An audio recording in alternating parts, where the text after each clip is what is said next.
নমস্কাৰ, আজি হ'ল পবিত্ৰ মেডাম মেফিটি আৰু আহোম সম্প্ৰদায়ৰ পৰম্পৰাগত ধৰ্মীয় যি নীতি নিয়ম হয়, এই পূৰ্বপুৰুষক স্মৰণ কৰি আচলতে এই বিশেষ নীতি নিয়ম হয় মেডাম মেফিত। আৰু বৰ্তমান মই উপস্থিত আছোঁ আহোম গাঁৱত, আৰু দেখিছে আহোম সাজপাৰত খুব ধুনীয়াকৈ এজন যুৱক আছে, আৰু আমাৰ এইফালে আছে আহোম সাজপাৰতে আছে আমাৰ খগেন দা। আৰু খগেন দা, খুব ধুনীয়া এটা অনুষ্ঠান আজি ইয়াতে সমগ্ৰ ৰাইজে মিলি খুব ধুনীয়াকৈ উদযাপন কৰিছে। অকণমান এই মেডাম মেফিটোৰ সম্পৰ্কে আপোনাৰ পৰা অকণমান জানিব বিচাৰিম। আচলতে মেডাম মেফিটো হৈছে টাইমসকলৰ যি উপৰি পুৰুষৰ এটা শ্ৰদ্ধাতৰ্পণ অনুষ্ঠান। আচলতে টাইমসকল আগতে বৰ্তমান যিটো আমাক হিন্দুৰ গণ্ডিত যিটো ধৰা হয় যদিও আচলতে মূল হিন্দুৰ পৰা আমাৰ ৰীতি নীতি নিয়মবিলাক কিছু অলপমান পৃথক। আমাৰ নিজস্বতা যিটো যদি আমি পালন কৰিবলৈ যাওঁ আমাৰ অতীত বিচাৰি পিনি, যিটো আমাৰ অতীতৰ পৰম্পৰা আছিলে, সেই পৰম্পৰা অনুসৰি আমি আচলতে প্ৰকৃতিৰহে পূজক। সেইকাৰণে এই মেডাম মেফিৰ আচলতে মূল অৰ্থটো হৈছে আমি প্ৰকৃতিক উপাসনা কৰোঁ, আৰু লগতে আমাৰ যিসকল পূৰ্বপুৰুষ, আমাৰ মৃত কামোৰ দেউতাৰো দেউতা, ককাৰো ককা, আজো ককা, আমাৰ মূল যি শিপা, এই তেখেতসকলক আমি আজিৰ এই দিনটোতে স্মৰণ কৰা হয়। আজিৰ দিনটো এইটো কাৰণে, এই 1228 খ্ৰীষ্টাব্দত যেতিয়া চাওলুং চুকাফা আহিছিলে, তেখেতেই আমাক এই আমাৰ এই পৰম্পৰাখিনি তেখেতে মানি ইতিমধ্যে আহি আমাৰ এখন অৱশেষত এখন আমাৰ সোণালী অসম যি গঢ়িবলৈ বুনিয়াদ ৰচিছিলে, এই সেইটোৱে তেখেতসকলৰ প্ৰতি শ্ৰদ্ধা জনাই। আৰু লগতে আৰু আমাৰ উপৰি পুৰুষসকল, আৰু আমাৰ যেনেকে আছে টাই আহোমসকলৰ এই দেৱতা, যিটো হিন্দু অৰ্থত দেৱতা বুজায়, আৰু একচুৱেলি দেৱতা বুলি নকয়, কিন্তু উপৰি পুৰুষ তেনেকে আমাৰ তেখেতসকলক স্মৰণ কৰা হয় আজিৰ দিনটো।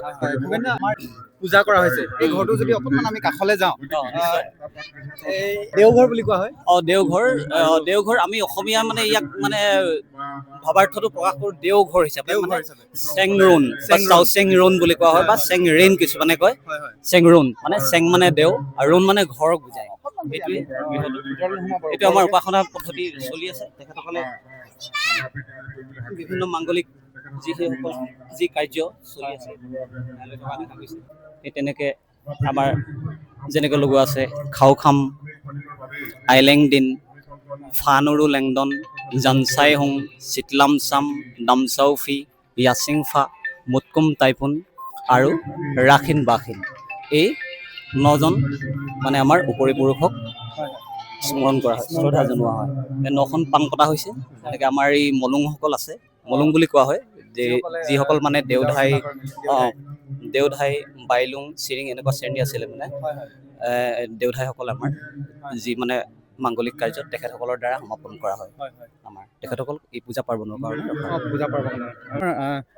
কোন কোন গাঁৱৰ বিশেষকৈ ওচৰ পাজৰৰ ৰাইজে মিলি আচলতে আমাৰ এই চৈখোৱা বৃহত্তৰ অঞ্চলটোত বিভিন্ন মানুহৰ সহযোগিতাত পতা হয়। একচুৱেলি আমি আহোম জনগোষ্ঠী বুলিয়ে নহয়, যিহেতু আহোমসকলে কি কৰিছিলে, সকলোকে লৈ অসমীয়া জাতি এটা গঢ়িছিলে, নহয় জানো? নিশ্চয়কৈ সকলোকে সমিল মিলেৰে লৈ পিনি আজি সেইটো কাৰণে চৈখোৱা অঞ্চলটোৰ যি এমুঠিমান আহোম মানুহ আছে, নিচেই কম, এই তেখেতসকলৰ উদ্যোগত অঞ্চলটোৰ বিভিন্ন জাতি জনগোষ্ঠীৰ সহযোগতহে অনুষ্ঠিত কৰা হয়।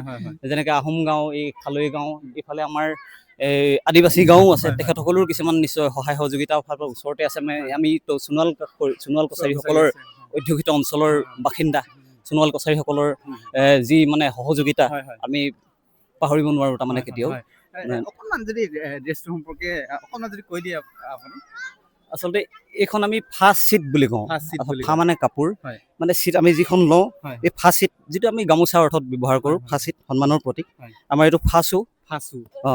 তাৰপিছত এইটো কাংকেন বুলি কওঁ আমি কংকেনটো। বাকী তেনেকে আমি মূৰত এটা পাগুৰি ইয়াকে মাৰিব পাৰোঁ। আজিকালি প্ৰতীকী অৰ্থত কিছুমানে কি হয়, প্ৰতীকী হিচাপে কিছুমান পটককৈ পিন্ধিবৰ কাৰণে সুবিধা হ'ব কিছুমান বনাইছে, সেইটো প্ৰতীকীহে। আচলতে মাৰি লোৱা হয় যিটো, তাক ফা ৰু বুলি কোৱা হয়, মূৰৰ ওপৰত পিন্ধা যিটো। আৰু হৈ গ'ল হেংদাং, এইটোতো প্ৰত্যেকে জানে বাৰু। মই আপোনাক এইখিনিতে এটা কথা সুধিব বিচাৰিম, যিহেতু হেংদাংখন অতি পবিত্ৰ বস্তু বুলি ধৰা হয়, হেংদাংখন বোলে একেবাৰে উলিয়াব নাপায় বুলি কোৱা হয়। নাই, নাপায়। এইটো কেতিয়াও কাৰোবাক হেংদাঙেৰে কাটিম মাৰিম ক'ব নাপায়। আজিকালি শ্লোগানবিলাক শুনা যায় যদিও, এটাতো শ্লোগান আছে হেংদাং লোৱা নাই, ল'লে হেংদাং লক্ষা নাই। আচলতে লোৱা নাই এইটো কাৰণেই কোৱা হয়, হেংদাংখন ল'বই নাপায় ফটককৈ। এই এসময়ত যিটো হেৰি আছিলে, পবিত্ৰ হিচাপে গণ্য কৰা হয়। আচলতে এসময়ত ইয়াক মানে আচলতে চেং লগা বুলি কয়। চেং মানে দেওৰ অৰ্থত বুজায় দেই। মানে এই চেং লগা আচলতে হেংদাং যেতিয়া খাপৰ পৰা ওলাব নিশ্চিত মানে কাৰোবাক আক্ৰমণ কৰিব লাগিব। সেইটো কাৰণে মানে হেংদাংখন উলিওৱা নহয় মানে প্ৰতীকী অৰ্থত হেংদাংখন লোৱা হয়। এইটো এটা আমাৰ তাৰমানে স্বকীয় এটা পৰিচয় আৰু যেনেকৈ মিচিংসকল আছে, আমাৰ পাহাৰীয়া জনজাতিসকল আছে, যেনেকৈ কিবা কিবি থৈ দিয়ে নগাসকল, তেনেকুৱা ধৰণৰ মানে এটা আইডেণ্টিটি বুলি ক'ব লাগিব, ইউনিক আইডেণ্টিটি। খুব ধুনীয়া লাগিছে আৰু জাতি জনগোষ্ঠীৰ এটা সমন্বয়ৰ ঠাই নহয় জানো মিলনভূমি। এয়াই আমি সদায় এই নিশ্চয় এই অঞ্চলটো মানে বৃহত্তৰ অঞ্চলটোত সদায় বিভিন্ন জাতি জনগোষ্ঠী সামৰি আমি বৃহত্তৰ অসমীয়া জাতিটোক কেনেকৈ শক্তিশালী কৰিব পাৰোঁ, স্বৰ্গদেউ চাউলুং চুকাফাই যি আদৰ্শ দেখুৱাই গৈছিলে বা পৰৱৰ্তী যে আমাৰ চাউফাসকলে যি আদৰ্শ দেখুৱাই গৈছিলে, সকলোকে মিলেৰে মানে সামৰি ল'ব পৰাৰ ফলতহে এই এখন অসম। আৰু আমি সদায় এই বস্তুটো তাৰমানে আমাৰ মাজত সমন্বয় যিটো সদায় মানে অনাদি অনন্ত কালৰ কাৰণে তাৰমানে আমি বৰ্তি থকাটো বিচাৰোঁ, আমি বিশ্বাস কৰোঁ।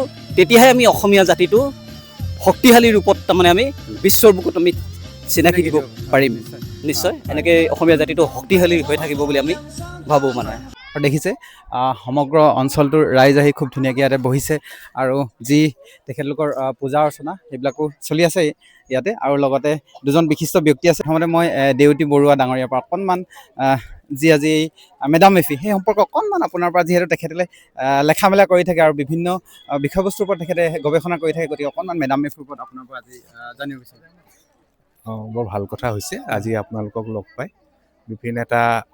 আজি এটা মাংগলিক অনুষ্ঠানত সকলোবিলাক ব্যক্তি ইয়াত লগ হৈছে। তেওঁলোকৰ লগত লগ হৈ আমি এটা আনন্দিত হৈছোঁ। মেডাম মেফি বুলি কওঁতে এইটো কোনো এটা বিশেষ ধৰ্মাৱলম্বীৰ বিশেষ পূজা নহয়। এইটো আমি জনামতে ইতিমধ্যে কিছুমান কিতাপ পত্ৰত আমি ইতিমধ্যে পঢ়িছোঁ যে ধৰ্মৰ বিকাশ যেতিয়া হৈছিল সেই তেতিয়াৰ পৰাই মেডাম মেফি নিচিনা যিটো উৎসৱ বা যিটো পৰম্পৰা তেতিয়াৰ পৰাই বিভিন্ন ঠাইত প্ৰচলিত হৈ আহিছে। যেনে বিভিন্ন সকলো ধৰ্মৰ মেডাম মেফি বা উপৰি পুৰুষক পূজা কৰাৰ এটা প্ৰাচীনতম এটা পৰম্পৰা। এই বিষয়ে মই পঢ়িছিলোঁ এখন কিতাপত, মেৰিয়েজ আৰু মৰেল, বিবাহ আৰু নৈতিকতা অসমীয়াত।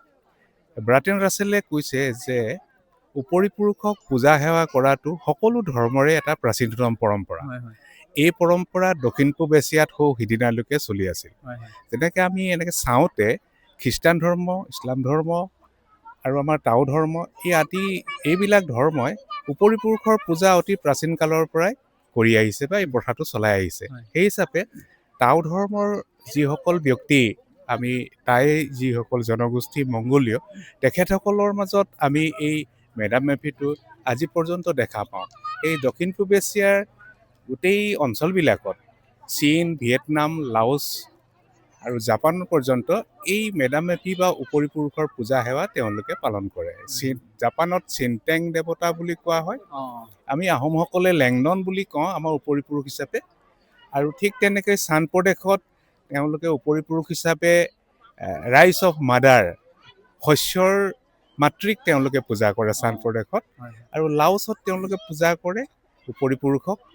আৰু ইফালে ভিয়েটনামত পূজা কৰে। ভিয়েটনামত আকৌ এইটো এটা উৎসৱ হিচাপে তেওঁলোকে পালন কৰে। ঠিক তেনেকৈ লাওছতো এটা উৎসৱ হিচাপে পালন কৰে। ভিয়েটনামৰ এই উৎসৱটোক তেওঁলোকে জিঅ' বুলি কয়। জিঅ' শব্দটো অৰ্থটো তেওঁলোকৰ মতে মই কি নাজানো, কিন্তু এটা জিঅ' হিচাপে তেওঁলোকে GIO হিচাপে তেওঁলোকে উৎসৱ হিচাপে, আৰু তাত এইটো তেওঁলোকে বাৰ্ষিক বন্ধ হিচাপেও পালন কৰে। গতিকে এই যিটো আপোনাৰ মেডাম মেফিটো আমি ইয়াত অসমত, ভাৰতবৰ্ষত মে মানে তৰ্পণ এনেকৈ বুলি আমি কৰিছোঁ মেডাম মেফিটো। দাম মানে মৃত দেৱতা বা ফি হ'ল দেৱ বা দেৱী। মৃত্যুৰ পাছত মানুহৰ পুনৰ নতুন দেহ ধাৰণ নকৰে টাও ধৰ্মৰ মতে। তেওঁলোকে বিশ্বব্ৰহ্মাণ্ডত এই আত্মাটো ৰৈ যায়। ৰৈ যোৱা আত্মাটোৱে বোলে মানুহৰ অশান্তি কিছুমানৰ সৃষ্টি কৰে, আৰু তেওঁলোক যদি সন্তুষ্ট থাকে তেতিয়াহ'লে সকলোৰে সন্তুষ্ট হয় সমাজৰ। এই কথাটো আমাৰ এই টাও ধৰ্মাৱলম্বী লোকসকলে বিশ্বাস কৰে। গতিকে মেডাম মেফিৰ মূল কথা হ'ল কি, যদি আমি উপৰি পুৰুষক সন্তুষ্ট ৰাখিব লাগে তেতিয়াহ'লে তেওঁলোকে আমাকো সন্তুষ্ট ৰাখে। আৰু দ্বিতীয় কথাটো হ'ল কি, যদিহে মেডাম মেফি ভিতৰৰ আনটো কথা হ'ল কি, যদি আমি সন্তুষ্টিৰে থাকিব লগা হয়, সুখে শান্তিৰে থাকিব লগা হয় আমাৰ সমাজখন, দেশখন আৰু জাতিটো, তেতিয়াহ'লে আমি উপৰিপুৰুষক সন্তুষ্ট কৰি ৰাখিব লগা হ'ল। এইটো হ'ল ইয়াৰ নীতি শিক্ষা আৰু এইটো হ'ল ইয়াৰ মৰেল। গতিকে এইটোৱে হ'ল মেডাম মেফিৰ মূল কথা। আৰু আমি অসমত পাতোতে আমি 8খন মাইহাং পাতোঁ। এতিয়া নতুনকৈ এখন মাইহাং ইয়াত সংযোগ কৰা হৈছে চুকাফাৰ নামত। আগতে 7খন আছিলে, এতিয়া 8খন হিচাপে সংযোগ কৰা হৈছে। বাৰু যি কি নহওক, আমাৰ মেডাম মেফিৰ মূল অৰ্থটো হৈছে যে উপৰিপুৰুষে সন্তুষ্ট হৈ থাকিলে আমাৰ সমাজখন, আমাৰ জাতিটো, আমাৰ দেশ সকলোৱে সন্তুষ্ট থাকিব পাৰে। আৰু দ্বিতীয় কথাটো হ'ল কি, এই মেডাম মেফিৰ আটাইতকৈ ডাঙৰ বৈশিষ্ট্যটো হৈছে কি, ইয়াত বংশৰ পৰিচয়, জাতিৰ পৰিচয় আৰু সেই যিটো অঞ্চলত, যিটো ঠাইত আমি যিসকল ব্যক্তি বসবাস কৰোঁ তেওঁলোকৰ এটা পৰিচয়। আমি এই দিনটোতেই সকলো জাতি জনগোষ্ঠী মানুহ একেলগে আহি গোট খাই আমাৰ এটা ককাই ভাই ভাতৃ আমাৰ এটা সম্পৰ্ক ইয়াত আমি দেখুওৱাৰ এটা আমাৰ এইটো সুবিধা এটা আমি ইয়াত পাওঁ। গতিকে ই ভাতৃত্ব সুলভ এটা ঐক্য আৰু সম্প্ৰীতিৰ এটা অনুষ্ঠান মেডাম মেফি বুলি আমি গ্ৰহণ কৰিব পাৰোঁ। ঠিক আছে, খুব ধুনীয়াকৈ কথাকেইটা কৈছে আৰু ৰাইজৰ সৈতে আমি কথা পাতিবলৈ চেষ্টা কৰিম। ঠিক আছে বাৰু, ধন্যবাদ থাকিল। আৰু যিহেতু আহোমৰ ডেকা গাভৰু সকলোৱে বিভিন্ন নিজৰ জনগোষ্ঠীয় সাজপাৰ পিন্ধি খুব ধুনীয়াকৈ বহি আছে। অকণমান যদি তুমি দেখাই দিয়া ফালে, আটাইখিনিয়ে নিজৰ যি পৰম্পৰাগত জনগোষ্ঠীয় সাজপাৰ সেইখিনি আটাইখিনিয়ে পৰিধান কৰি পেলাই খুব ধুনীয়াকৈ ইয়াতে এই মেডাম মেফি অনুষ্ঠানত আজি তেখেতলোকে আহিছে। আৰু অকণমান যদি তেখেতলোকৰ এইখিনিৰ লগতে কিছুমান প্ৰসাদ বা খাদ্য বস্তু হিচাপে তেখেতলোকে ইয়াত আপ্যায়ন কৰে, সেইখিনি অকণমান দেখুৱাবলৈ চেষ্টা কৰিম। খগেন দা, ভিতৰলৈ কি চলি আছে এইফালে? ভিতৰত কিছুমান আয়োজন চলি আছে বাৰু। হয় হয় হয়, ইয়াত ভিতৰে বাহিৰে মানে ভিতৰৰ আমাৰ এই এইটো জনগোষ্ঠীয় পৰম্পৰাগত পানী, পৰম্পৰাগত পানী, যিটো আপোনাৰ লোকলাও বুলি কয় নেকি বাৰু? লোকলাও, পানী দিয়াৰ পিছত নামলাও হয়। লোকলাও মানে আমাৰ ৰহিটো, তাৰপিছতে মানে ৰখিটো পানী দিয়াৰ পিছত নামলাও হৈ যায়। নাম মানে পানী আছে, হয় হয় হয় হয়, সেইটো কাৰণে নাম লাও, লাওটো সেই হাজক বুজাই। হয় হয়, বাকী এইফালে আমাৰ আছে গাহৰি মাংস ইফালে। হয় হয়, এইখিনিতো লাগিবই আমাক। হয় হয়, ঠিকেই। মানে এইটো ব্যৱস্থা কৰিছে, প্ৰিপাৰেচন কৰি আছে। পটককে মানে পেকেজিঙৰ ব্যৱস্থা কৰিছে। হয় ঠিকে ঠিকে, পটককে দিবলৈ সুবিধা হয় হয়। আমাৰ জিন্টুদা আছে, অকণমান জিন্টুদা আহে। আজি যিহেতু এটা খুব পবিত্ৰ দিন, হয়, অকণমান ৰাইজৰ হৈ ৰাইজৰ হৈ আজি যিহেতু টাই আহোমসকলৰ ধৰ্মীয় অনুষ্ঠান মেডাম মেফি, আৰু এই মেডাম মেফিৰ জৰিয়তে কেৱল টাই আহোম জনগোষ্ঠীটোৰ ধৰক উন্নয়নৰ বাবে ধৰক এই পবিত্ৰ অনুষ্ঠানটো পতা নহয়, সমগ্ৰ পৃথিৱীৰ প্ৰতিটো জাতি জনগোষ্ঠীৰ উন্নয়নৰ হকে মংগলৰ হকে এই অনুষ্ঠানটো পতা হয়। আৰু আজি বুলিয়ে নহয়, আমি প্ৰতি বছৰে এই দিৱসটো পাতি আহিছো আৰু অসমৰ বিভিন্ন প্ৰান্তত এই দিৱস আজি আয়োজন কৰিছে। আজি আমি চৈখোৱাত, তালাব ডাঙৰি চৈখোৱা, 3খন আঞ্চলিকে লগ লাগি আমি আমাৰ ইয়াত চৈখোৱা আঞ্চলিক যিটো আমাৰ ভেটি আপোনাৰ চাউচেঙৰ আমি ইয়াতে অনুষ্ঠিত কৰিছোঁ। আপোনাৰ চৈখোৱাৰ আৰু এটা প্ৰান্ততো অনুষ্ঠিত কৰিছে, সেইটো হ'ল আপোনাৰ জ্যোতিপুৰ কাষতে। বিভিন্ন প্ৰান্তত আপোনালোকেও আহিছে, আমাৰো ভাল লাগিল। যিহেতু আমাৰ এনে এটা পবিত্ৰ অনুষ্ঠানত আপোনালোকে যিখিনি ধৰক হেৰি কৰিছে, ধৰক দেখাব বিচাৰিছে, ভাল লাগিব। আমাৰো অন্ততঃ যিবোৰ সাজপাৰ বা অন্যান্য যিবোৰ আমাৰ পৰম্পৰাগত ব্যৱস্থা কৰা হৈছে, সেইটো যাতে আৰু আগবাঢ়ি যায় আপোনালোকৰ চেনেলৰ যোগেদি। আৰু খগেন দা, সকলোৱে যিহেতু জনগোষ্ঠীয় সাজপাৰ পিন্ধি আহিছে, আৰু পুৰুষেই হওক বা মহিলাই হওক, যুৱক বা যুৱতীসকলে হওক, খুব ধুনীয়া এইটো এটা ধৰক সমন্বয়ৰ থলী হিচাপে পৰিগণিত হৈছে।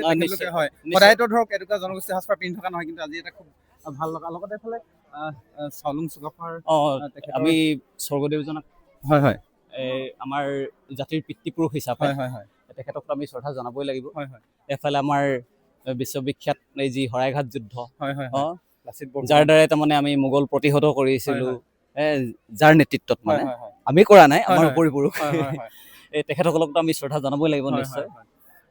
সেয়ে তেখেতসকলক মানে আমাৰ এই মাংগলিক কাৰ্যভাগী আৰম্ভ কৰাৰ আগে আগে তেখেতসকলৰ প্ৰতি আমি শ্ৰদ্ধাঞ্জলি এটা। আৰু খুব ধুনীয়াকৈ ইয়াতে এনেখন ভাইটি ভণ্টিসকলে যিহেতু জনগোষ্ঠীয় গীতবিলাকত খুব ধুনীয়াকৈ নৃত্য কৰিলে, খুব ভাল লাগিলে। গতিকে সামগ্ৰিকভাৱে অনুষ্ঠানটো মানে খুব এটা ধুনীয়া সুন্দৰ অনুষ্ঠান হৈছে। গতিকে আপোনাক আন্তৰিক ধন্যবাদ জ্ঞাপন কৰিছোঁ। নিশ্চয় নিশ্চয় ধন্যবাদ থাকিল আপোনাক। লগতে আমাৰ ভাইটি দীপজ্যোতি আছে, দীপজ্যোতিয়ে খুব সুন্দৰভাৱে আহোমৰ যি সাজপাৰ সেই সাজপাৰ পিন্ধি আহিছে। দীপজ্যোতি, এই মুহূৰ্তত যিহেতু তুমি এটা সংগঠনক নেতৃত্ব দি থকা ল'ৰা, আজি এই পবিত্ৰ দিনটোত কি ক'ব বিচাৰিবা?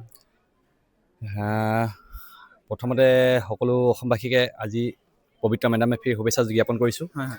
যিহেতু আমাৰ পুলিন পুঠাসকলে যিদৰে আমাক যিহেতু আমাৰ পূৰ্বপুৰুষসকল আমি আজি ইয়াত এই পবিত্ৰ দিনত আমি স্মৰণ কৰোঁ সেইদৰে আমি সকলো আজি স্মৰণ কৰা হ'ল ইতিমধ্যে আৰু যিদৰে স্বৰ্গদেউ চাউলুং চুকাফাই সমগ্ৰ অসমকে মানে অকল যে আহোম জনগোষ্ঠী বুলিয়ে নহয় বিভিন্ন জনগোষ্ঠী বড়ো কছাৰী মেচ যিমানখিনি জনগোষ্ঠী আছিলে সকলোকে যিহেতু মিলি বৰ অসমৰ ভেটি গঢ়ি কিনে এটা অসমীয়া জাতি হিচাপে স্বীকৃতি দিছিলে সেই অসমীয়া জাতি হিচাপে আমিও আজি ইয়াত এই আহোম গাঁওখনত আমি আজি মেডাম মে ফি পালন কৰিছোঁ আমি এইটো আশা কৰিছোঁ তেওঁ পুলিন পুঠাসকলক প্ৰাৰ্থনা কৰিছোঁ যাতে গোটেই অসমৰ জনগোষ্ঠীসমূহ যেতিয়া বৰ্তমান পৰিস্থিতি যি ধৰে এতিয়া মতভেদসমূহ চলি আছে সেইসমূহ নাইকিয়া হৈ লয় একতাৰ বান্ধোনে যিদৰে আমাক বান্ধি থৈ গৈছিলে স্বৰ্গদেউসকলে এই বান্ধোন পুনৰ উভতি আহক এই গোটেই সমগ্ৰ অসমবাসীয়ে এই আহ্বান জনাইছোঁ আৰু পবিত্ৰ মেডাম মে ফি পুনৰ শুভেচ্ছা জনাই ধন্যবাদ আন্তৰিক ধন্যবাদ জনাইছোঁ আৰু এই হৈছে ঢলাৰ আহোম গাঁও